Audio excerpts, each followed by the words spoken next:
Assalamu alaikum. I'm Shahida Akhtar. Hope you are well. Today I'm going to take your e-commerce class. This is our second class. In the first class, we discussed about the chapter 1. Today we discuss about the chapter 2, infrastructure of e-commerce. Internet. What is internet? Internet is the word comes from the combination between the interconnection and network. That means internet হচ্ছে এমন একটা জিনিস যার মাধ্যমে আমরা কি করি interconnect করছি অনেকগুলো নেটওয়ার্কে। আমরা সাধারণত সবাই ইন্টারনেট ব্যবহার করে থাকি কম বেশি, কিন্তু ইন্টারনেট আসলে কি সেটা সম্পর্কে আমাদের আইডিয়াটা নাই। ইন্টারনেট হচ্ছে এমন একটা পাবলিক নেটওয়ার্ক যার মাধ্যমে পুরো ওয়ার্ল্ডের বিভিন্ন কম্পিউটার সিস্টেমগুলোকে কি করা হচ্ছে ইন্টারকানেক্ট করা হচ্ছে। That means it is the largest network in the world that connects the hundreds of thousands of the individual network all over the world. আমরা এখানে কি করা হয়, এখানে একটা রাউটারের মাধ্যমে অনেকগুলা কম্পিউটারের সিস্টেমকে কি করা হয় একসাথে করা হয়, কানেক্ট করা হয়ে থাকে। আমরা যে একজনকে আরেক ডাটা ট্রান্সফার করে থাকি, ফাইল ট্রান্সফার করে থাকি, এক্সচেঞ্জ করে থাকি, এগুলো কিন্তু কিসের মাধ্যমে হয়ে থাকছে, এগুলো কিন্তু ইন্টারনেটের মাধ্যমে সম্ভব হচ্ছে। এই ইন্টারনেটের মাধ্যমে কি করছি, আমরা একটা রাউটারের মাধ্যমে অনেকগুলো কম্পিউটারের সিস্টেমকে একসাথে কানেক্ট করে নিচ্ছি। এবং এখানে কি করা হয়, এখানে নর্মালি টিসিপি এবং আইপি এই দুইটা জিনিস ইউজ করা হয়ে থাকে এই ডাটা ট্রান্সফারের ক্ষেত্রে। টিসিপি স্ট্যান্ডস ফর মিনস হচ্ছে ট্রান্সমিশন কন্ট্রোল প্রোটোকল, আর আইপি মিনস হচ্ছে ইন্টারনেট প্রোটোকল। এই দুইটা কি করা হয়, এই দুইটা আসলে normally sets the rule for and regulation for the computer or for the data transmission. That means হচ্ছে তারা কিছু ইনস্ট্রাকশনস, তারা কিছু রুলস এবং রেগুলেশন সেট করে দিয়ে থাকে, যার মাধ্যমে একটা কম্পিউটার এবং অন্য একটা কম্পিউটার যে আবার আমরা যে ডাটাগুলো ট্রান্সফার করছি বা ফাইলগুলো ট্রান্সফার করছি তা স্মুথলি হতে পারে। তার মানে হচ্ছে আমরা যখনই কোনো ইন্টারনেটের মাধ্যমে ফাইল বা ডাটা এক কম্পিউটার থেকে অন্য কম্পিউটারে ট্রান্সফার করে থাকি, তখন কি করা হয়, তখন আমরা কি করে আইপি বা টিসিপিকে ইউজ করে থাকি। যেমন আইপি বা টিসিপি যে রুলস এবং রেগুলেশনগুলো আমাদের জন্য সেট করেছেন, ওগুলো কি করে ওই ইনস্ট্রাকশনগুলো আমরা ফলো করার মাধ্যমে কি করি ডাটা বা এই ফাইলগুলো আমরা ট্রান্সফার করে থাকি। দ্যাট মিনস হচ্ছে সাম পার্টিকুলার প্ল্যাটফর্ম, ইন্টারনেট আছে একটা প্ল্যাটফর্ম যেখানে কি করা হচ্ছে exchange short of data exchange করা হচ্ছে number of the people all over the world. All over ওয়ার্ল্ডে নাম্বার অফ দ্য পিপলের মাঝে কি করা হচ্ছে ডাটা বা এই ফাইলগুলো ট্রান্সফার করা হচ্ছে ইন্টারনেটের মাধ্যমে।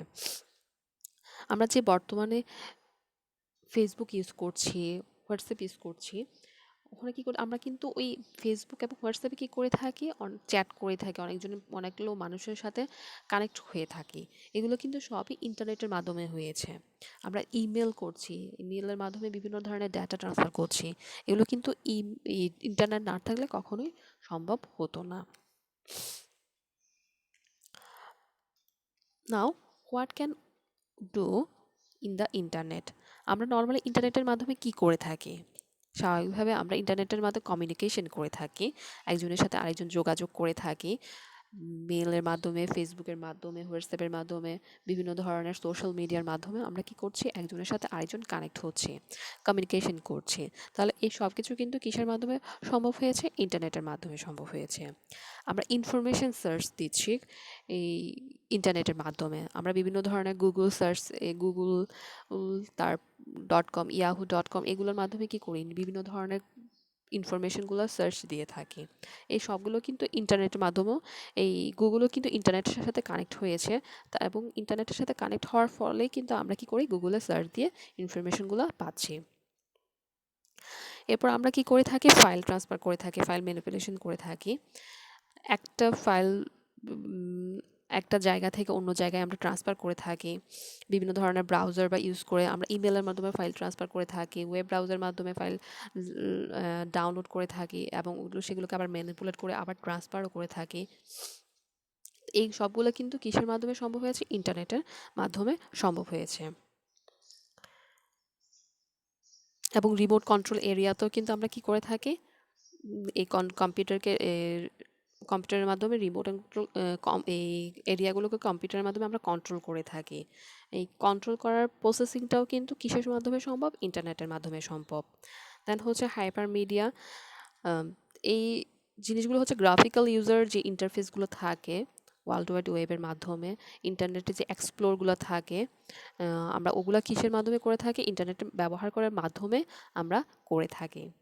দেন হচ্ছে ইলেকট্রনিক কমার্স বা ই কমার্স, বর্তমান যুগে একটা যে বিজনেসগুলো, ডিজিটাল বিজনেসগুলো ইকোনমিতে একটা প্রভাব ফেলছে, এইগুলো সবগুলো কিন্তু ইন্টারনেটের মাধ্যমে সম্ভব হয়েছে। আমরা যে ই কমার্স সেক্টরগুলো দেখছি, আমরা যে এই বিভিন্ন ধরনের বিজনেসরা বর্তমানে কি করছে? ইন্টারনেট ই কমার্স ফলোটা করছে, এই বিজনেস ফলো করছে। এই সব কিছু কিসের মাধ্যমে সম্ভব হচ্ছে? কানেক্ট করতে পারছে কিসের মাধ্যমে? তারা কাস্টমারদের সাথে কানেক্ট করতে পারছে, তারা ওনারদের সাথে, এই কাস্টমার আবার ওনারদের সাথে বা সেলারদের সাথে কানেক্ট হতে পারছে, কমিউনিকেশন করতে পারছে। এই সবগুলো কিন্তু কিসের মাধ্যমে সম্ভব হয়েছে? ইন্টারনেটের মাধ্যমে সম্ভব হয়েছে। ইন্টারনেট না থাকলে কিন্তু আমরা এই কাজগুলো কখনোই করতে পারতাম না। এখন চলে আসি আমরা ইন্টারনেটের হিস্ট্রি নিয়ে। আমরা তো দেখতেই পারলাম ইন্টারনেট আমাদেরকে অনেকভাবে হেল্প করে থাকে। এই ইন্টারনেটের শুরুটা কি আসলে কিভাবে হয়েছে? ইন্টারনেটের শুরুটা আসলে হয়েছিল, এই সূচনা হয়েছিল নর্মালি ডার্পা নামে এক মার্কিন প্রতিরক্ষা দপ্তরে একটা গবেষণা প্রকল্প থেকে।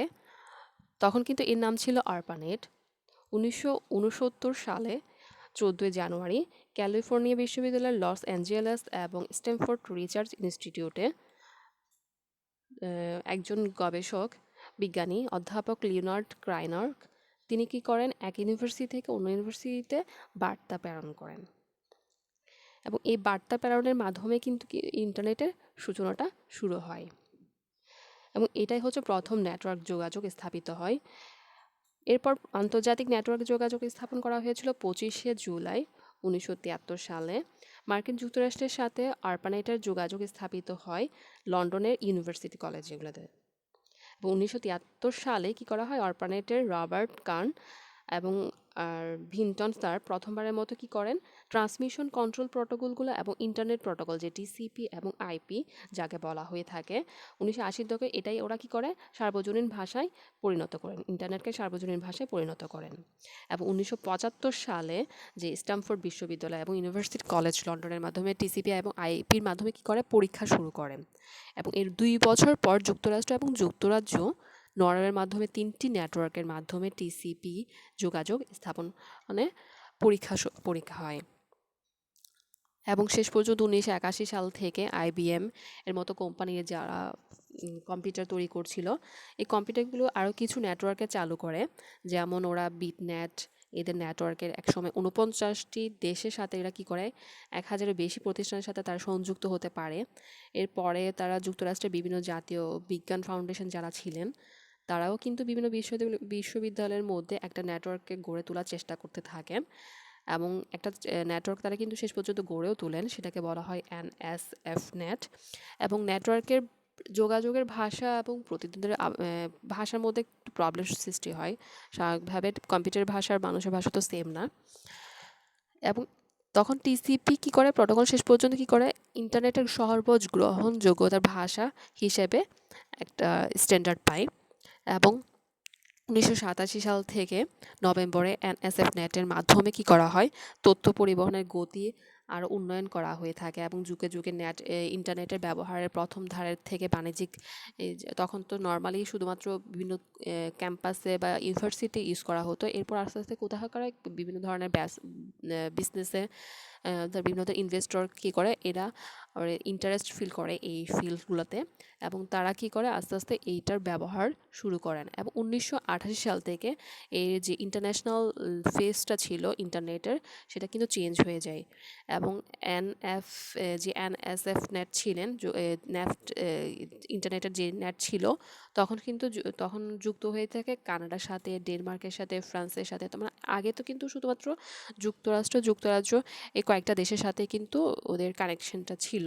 এরপর কিন্তু আস্তে আস্তে Canada, Denmark, France, Ireland, Norway, Sweden এই প্রত্যেকটা দেশের সাথে কিন্তু তারা আস্তে আস্তে যোগাযোগটা স্থাপন করে দেয়।